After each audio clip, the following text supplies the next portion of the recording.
এই মুহূর্তে রাজধানীর কাদরিয়া তৈয়বিয়া আলিয়া কামিল মাদ্রাসার সামনে রয়েছি। দেখতে পাচ্ছেন আমার পেছনে, কিন্তু এরই মধ্যে কাদরিয়া তৈয়বিয়া আলিয়া কামিল মাদ্রাসার সামনের যে রাস্তা লোকে লোকারণ্য হয়ে গেছে। কারণ আজকে এখানে সবার মনের মধ্যে কিন্তু আনন্দের জোয়ার।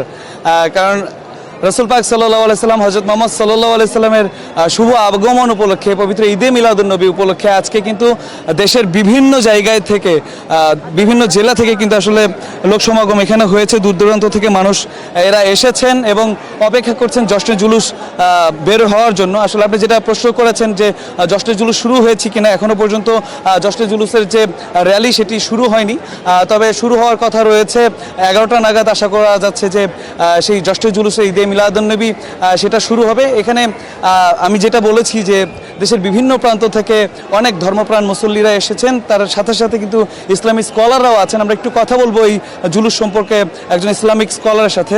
হুজুর, একটু বলবেন যে এই পবিত্র জশ্নে জুলুসে ঈদে মিলাদুন্নবীটা এইভাবে র্যালি করে উদযাপনটা, এটা আসলে কবে থেকে শুরু হলো, কিভাবে আসলো এবং আপনারা কিভাবে উদযাপন করবেন? আজ থেকে 52 বছর আগে আধ্যাত্মিক সাধক রসুল করিম সাল্লাল্লাহু আলাইহি ওয়াসাল্লামের 40তম বংশধর আল্লামা সৈয়দ মোহাম্মদ তৈয়ব শাহ রহমতুল্লাহি আলাই সর্বপ্রথম এই বাংলার জমিনে রসুল করিম সাল্লামের পৃথিবীতে শুভাগমনকে কেন্দ্র করে জুলুস তথা এই র্যালির শুরু করেন। এবং 52 বছর পরে সারা বাংলাদেশের অলিতে গলিতে বিভিন্ন জেলায় আপনার জশ্নে জুলুস ঈদে মিলাদুন্নবী পালিত হচ্ছে। মূল কনসেপ্ট হলো রসুল করিম সাল্লামের শুভাগমন। তো এই জুলুসটা, আজকের যে জুলুস, সেই জুলুসটা আঞ্জুমানে রহমানিয়া আহমদিয়া সুন্নিয়া ট্রাস্ট তার তত্ত্বাবধানে হচ্ছে।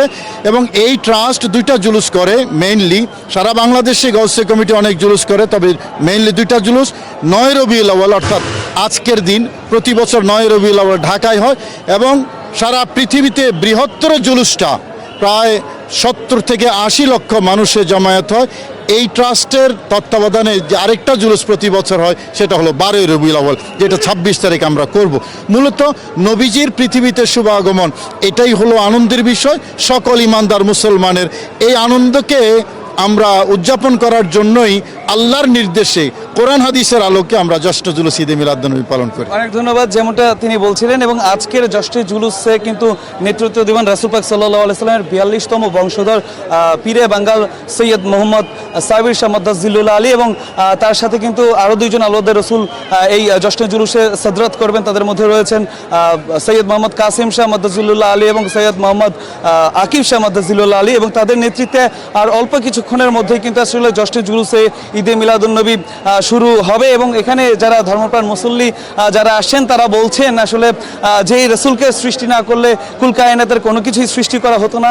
তার শুভ আগমন উপলক্ষে তারা যে খুশি উদযাপন করতে পারছেন, আল্লাহ যে তাদেরকে খুশি উদযাপন করার তৌফিক দিয়েছেন, এটার জন্য তারা আজকে আরও বেশি আনন্দিত এবং তারা বেশি বেশি শুকরিয়া আদায় করছেন।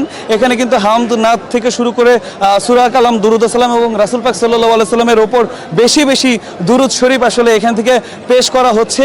এবং তারা বলছেন যে রাসূল পাক সাল্লাল্লাহু আলাইহি সাল্লামের যে নীতি এবং আদর্শ, তিনি যেভাবে সমাজকে আসলে গঠন করে দিয়ে গেছেন, আসলে অন্ধকারকে দূরীভূত করেছেন, বৈষম্যকে দূর করেছেন, সেইভাবে আসলে সমাজ ব্যবস্থাকে যদি চালানো যায় তাহলে শুধুমাত্র আমাদের পারিবারিক জীবন না, পারিবারিক, সামাজিক, রাষ্ট্রীয় এবং বিশ্বব্যাপী যে বিশৃঙ্খলা চলছে সেই বিশৃঙ্খলার অবসান হবে। এবং রাসূল পাক সাল্লাল্লাহু আলাইহি ওয়াসাল্লামের জীবন ও আদর্শকে একমাত্র মেনে চলার মাধ্যমে আসলে পৃথিবীতে শান্তি প্রতিষ্ঠা করা সম্ভব। রূপা, এই ছিল এখনকার মতো আমার কাছে জশ্নে জুলুসের সবশেষ খবর।